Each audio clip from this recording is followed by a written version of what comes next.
Então, nós vamos continuar falando das normas ISO e IEC, e aqui a gente verifica que essas normas, apesar de serem normas muito amplas, que abrangem muitas áreas, mas elas também, na verdade, você tem normas que são bastante específicas para os casos de uso. Então, você consegue, na verdade, trabalhar com normas bem adaptadas ao seu caso. Por exemplo, aqui nós temos um exemplo aqui da norma de ISO IEC 30169, que é sistemas de etiqueta eletrônica para setor de varejo. Ou seja, olha como é específica essa norma, como ela é bem voltada para um tipo de aplicação. Você tem, por exemplo, a próxima, ISO IEC 30179, que é referente a monitoramento do ambiente ecológico, ou seja, se você utilizar internet das coisas para monitorar um ambiente que tem a ver com assuntos de ecologia, você vai poder utilizar ou vai precisar desta norma aqui, a 30179. E nós temos, por exemplo, essa outra, a 21434, que é para carros conectados. Está voltado para esse tipo de aplicação. Então, assim, nós temos realmente as normas bastante específicas, de modo que você consegue, então, na realidade, não precisa ficar comprando todas as normas, você vai comprar aquela que se aplica mais. E no caso de internet das coisas, que são muitas verticais, muitas áreas de aplicação, então você vai procurar ali aquela norma que mais se adequa ao seu tipo de aplicação. Então, essa é que é a ideia que nós podemos transmitir aqui, de que já existem normas para IoT, e mesmo dentro de IoT você tem normas bastante específicas conforme a vertical e o segmento que você está considerando. Eu só queria fazer um complemento aqui, Emílio, que a 27400, a primeira citada aqui, é uma norma de cibersegurança e privacidade para a IoT. Ela é específica dentro desse contexto amplo que nós estamos ligando. E como ela está ligada a 27000, ela está ligada a 27000, 27001, 27002, 27701. Então, ela, dentro do contexto IoT, a 27400, ela é chave. E quando você falou aqui sobre a questão dos sistemas IoT para, vamos dizer assim, de ambiente ecológico, na verdade, para não falar para a agricultura, para a IoT na agricultura, eles resolveram colocar ambiente ecológico, mas ela é a IoT no agronegócio, tá? Que usa muito hoje tratores conectados, com o sensoriamento no campo é muito, muito grande.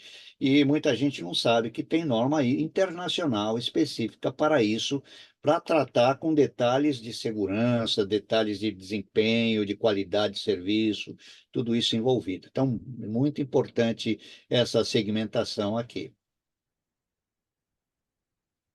É, eu vou tratar desse assunto aqui, apesar de não serem normas específicas para a internet das coisas, existe um conjunto de normas formando um tripé, né, muito importante para tratar de cidades inteligentes. Então, a primeira ideia de poder medir uma cidade sobre a ótica de comparar cidade A com cidade B ou cidades no mundo, né? A norma internacional ISO, a 37120, não é, aqui nós estamos no texto 122, mas aqui embaixo, né, nós estamos falando né, a ISO 37120, ela é uma norma, está aqui, ó, ISO 37120, ela é uma norma que surgiu primeiro pensando na questão da sustentabilidade, das questões climáticas, nas questões raciais dentro de uma cidade, né? Então, ela tem um conjunto de indicadores para serem medidos e que permite identificar uma cidade. Aí ela evoluiu para a norma 37122. A 37122 fala sobre cidades e comunidades inteligentes, tá?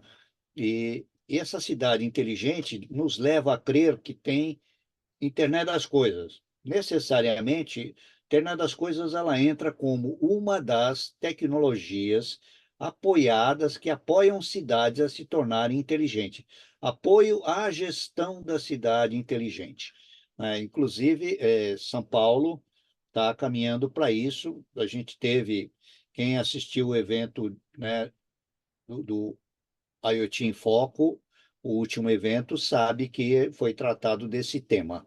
Existe ainda a terceira norma, que é a 37123, que olha para a cidade sobre a ótica da resiliência, ou seja, a cidade está preparada para enchente, para se recuperar de uma enchente, de um apagão elétrico, de uma, né, de uma questão assim, um terremoto, coisa do gênero. Como ela é uma norma internacional, ela cobre todas essas áreas e isso tem indicador de quanto a cidade, a gestão municipal, está preparada para isso. E recentemente surgiu uma outra, que é a 37106, que na verdade é uma norma que já ela quase poderia ser chamada de framework. Por quê? Porque diferente das outras que especificam indicadores para controle de sustentabilidade, controle de cidade inteligente, de automação da cidade, de troca de dados, e a outra da resiliência, esta terceira, ela especifica como fazer a gestão dessas outras três. Como fazer com que essas outras três, o poder público, possa fazer a gestão com base numa norma internacional, que é a norma 37106. Então, essas normas aqui, elas têm muito a ver, quem quiser desenvolver soluções seguras, confiáveis para a cidade inteligente, para a internet das coisas, tem que ficar atento a elas, mesmo não sendo normas exatamente direcionadas para a IoT. Nós seguimos com, aqui, na verdade, uma ideia, um conceito, né, que já está sendo colocado hoje, que é a internet das coisas evoluindo para uma internet de todas as coisas. Porque, como nós já mencionamos até agora, a internet ainda é alguma coisa pequena, ainda, coisa aí de 10% talvez dos dispositivos, conforme a referência que você tenha, né? Mas basicamente, ainda existe uma grande possibilidade de conexão de dispositivos ainda. E nós, mesmo com essa proporção pequena ainda, nós já temos uma quantidade muito grande de dados. Então, está já se considerando a questão da internet de todas as coisas.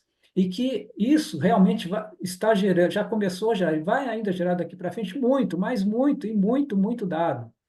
Então, esse conceito, então, passa a considerar que você tem basicamente, então, essa internet de todas as coisas de dois tipos, ou de duas formas, que seria a internet de todas as coisas massiva e a crítica.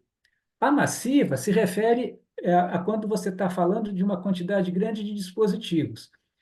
Esses dispositivos, muitas vezes, como acontece na internet das coisas hoje também, eles podem estar gerando poucos dados, mas se a quantidade for muito, muito, muito grande, isso vai representar uma quantidade gigante, uma quantidade muito grande de dados.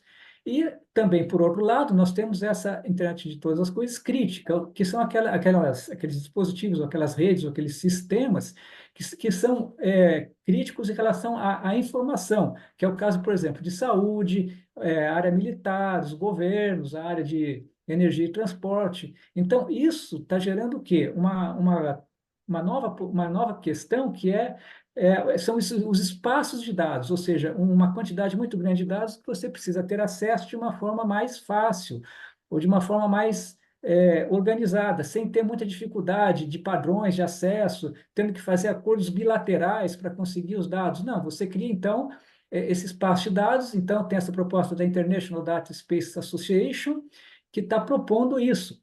E aqui no Brasil, inclusive, nós temos um representante, um hub, que seria a BINC, para que você, então, possa então ter acesso a essa troca de dados de uma forma mais fácil.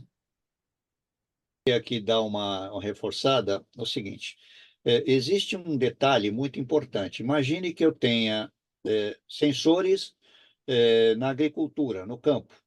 Aí eu tenho milhares de fazendas com sensores no Brasil, aí eu tenho milhares de fazendas com sensores na Argentina, eu tenho milhares de fazendas na Europa, Estados Unidos e assim sucessivamente. Veja que, individualmente, cada propriedade, os indivíduos querem ter domínio sobre os seus dados. Então, ele produz dados, esses dados são utilizados para sua gestão e eles não querem compartilhar esses dados com outras fazendas por tornarem competitivos. Essa associação, ela tem uma norma IDSA, que é uma norma escrita, documentada, de como fazer interoperabilidade de dados. Então, eu tenho lá a Fazenda A, que tem um sistema X, a Fazenda B, que tem um sistema Y, a Fazenda C, que tem um sistema Z. São sistemas diferentes que colhem dados, estruturas de dados diferentes, etc., mas isso precisa passar por um padrão de interoperabilidade de dados, né? E ele tem esse padrão feito a partir da norma. Então, a norma, essa interoperabilidade, ela é, para a IoT, fundamental. E ao permitir que os dados da fazenda A, B, C e etc.